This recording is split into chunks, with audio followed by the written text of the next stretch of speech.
या ठिकाणी महाराष्ट्र शासनाच्या माध्यमातून 11 तारखेपासून आज 15 तारखेपर्यंत 5 दिवसाचं आपलं शिक्षक क्षमतावृत्ती प्रशिक्षण शिबिर या ठिकाणी संपन्न होत आहे।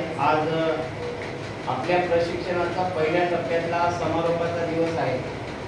खरं तर मी खूप धावपळीत असतो, वेळ मिळत नाही, 12 नंतर झोपतो आणि सतत शाळा सांभाळून सामाजिक राजकीय काम, लोकांचे अनेक प्रश्न, म्हणजे आमदाराला जेवढे फोन येत नसते तेवढे मला येतात।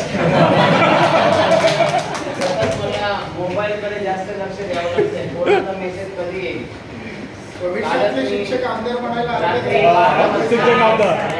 प्रशिक्षण काल आपलं संपलं आणि काल मी 2 ठिकाणी कार्यक्रमाला गेलो होतो। एक मुरबाड तालुक्यातला महसूल विभागात एक अधिकारी झाला मुलगा, त्याच्या घरी बदलापूरला गेलो, तिथे 9:30 वाजले आणि नंतर 11 वाजेपर्यंत मी कात्रपला गेलो, तिथे एका कार्यक्रमाला भेट दिली, 12:30 वाजता घरी आलो। असा माझी शेड्यूल असतो आणि त्यात 2010 पासून शिक्षक म्हणून काम करत आहे। अनेक प्रकारची प्रशिक्षण मी दिली, परंतु काळजाचा ठाव घेणारं आणि आठवणीच्या मेंदीच्या पानावर असलेले हे 2025चं प्रशिक्षण आहे, ते मला आज या ठिकाणी बघायला मिळालेलं आहे। खरोखरच पहिल्या दिवसापासून आजपर्यंत या ठिकाणी महेश माळी सर आणि राजेंद्र दळे सर यांनी आम्हाला खूप चांगल्या प्रकारचं मार्गदर्शन केलं। तर वर्गामध्ये विद्यार्थ्यांना कसं शांत ठेवलं पाहिजे आणि प्रामुख्याने विद्यार्थ्यांची जडणघडण कशी झाली पाहिजे, विद्यार्थी हा परिपक्व कसा झाला पाहिजे या संदर्भात त्यांनी मार्गदर्शन केलं। आणि साहजिकच मी पत्रकारितेचा एक कोर्स केल्यामुळं पत्रकारिता करायची आवड आहे आणि त्यामुळे आपली ट्रेनिंग ही महाराष्ट्राच्या कानाकोपऱ्यात पोहोचली पाहिजे। तर पहिल्या म्हणजे टप्पे भरपूर होतील, परंतु पहिला टप्पा मात्र कोणी विसरणार नाही। म्हणजे जेव्हा माळी सरांना विचारलं जाईल, दळे सरांना, भोईर सरांना, तेव्हा ते सांगतील का पहिल्या टप्प्यामध्ये जे प्रशिक्षणार्थी आम्हाला मिळाले होते ते कोहिनूर हिरे होते।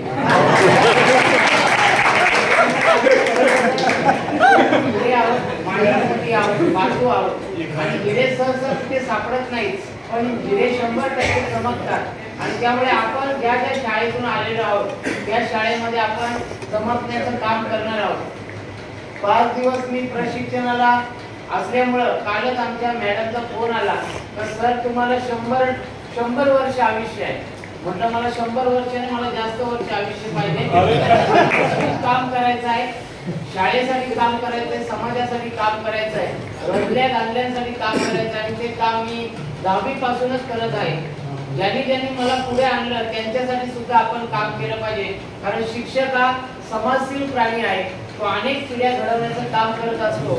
याचं बालकडू आज आपल्याला या प्रशिक्षणामध्ये खऱ्या अर्थाने प्यायला मिळालेलं आहे। बालकडू नावाचा चित्रपट आपण बघितलेला असेल आणि तशाच प्रकारचं बालकडू आज आपल्याला 2 शिक्षकांनी या ठिकाणी खऱ्या अर्थाने देण्याचं काम केलेलं आहे।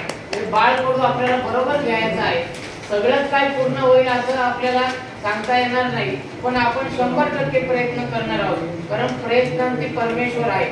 प्रयत्न जर केले तर नक्कीच आपल्याला त्या ठिकाणी फळ मिळेल। आपण ऑलरेडी ऍक्टिव्ह टीचर आहोत, आपण ऑलरेडी कृतीशील शिक्षक आहोत आणि त्याची प्रचिती आपल्याला या प्रशिक्षणामध्ये मिळालेली आहे। प्रत्येकाकडे काही ना काहीतरी कलाकार आहे आणि शिक्षक हा खरं तर कलावंत असतो, शिक्षक हा कलाकार असतो, तो विद्यार्थ्यांना घडवण्याचं काम करत असतो, विद्यार्थ्याला परिपक्व करण्याचं काम या ठिकाणी करत असतो। गरमागरम भोजन आपल्याला मिळालं, मला मात्र भोजनाचा आस्वाद घ्यायला मिळाला नाही, कारण माझा छोटा मुलगा मंगली केल्याशिवाय जेवण करत नाही आणि त्यामुळे मला रोज घरी जावं लागलं, परंतु गरमागरम चहाचा मात्र 100% आस्वाद या ठिकाणी घ्यायला मिळाला।